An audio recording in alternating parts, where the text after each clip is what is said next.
quick update on these composite cutting boards. I've only used them 2 or 3 times. I'm going to put some clips of me using it to cut chicken.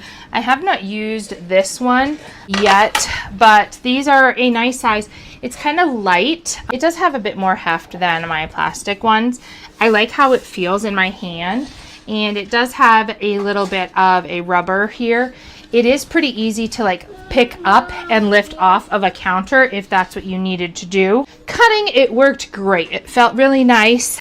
It definitely did have a different feel of cutting versus being on like a solid wood board or on a plastic board. So it did end up feeling just a little bit different as I was cutting, but it worked well. However, and it cleaned really well too. So like I don't see any grease marks. It does have some like smudges on here, some like watermarks, which is a little bit odd because I'm not really sure. I have not used it in the dishwasher yet. Supposedly you can use these in the dishwasher, but if you cannot tell, it already has marks on it.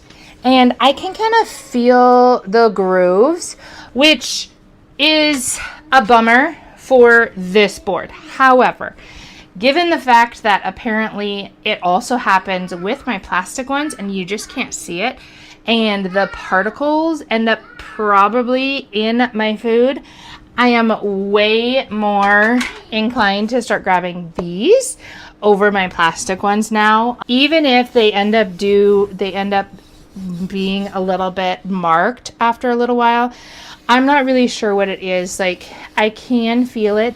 Our knives are really sharp, so we do have some really like sharp knives, but that's kind of, I mean, that's what it sounds like. Obviously it's gonna sound different than this, so it did have a bit of a louder sound. This is more dull on plastic than it is on this, but I really liked it, and hopefully that was helpful to just see a little bit of an update after having used it just a few times. I hope that this does not put you off of these because I do really like them. I love the fact that I am not going to end up with all of this in our food. And also, this is really hard to get clean with raw chicken. And I can only imagine how much easier it's going to be with this. And the fact that I can put it in the dishwasher, which I have not yet, but we will have to try and see. So that's my little update for today.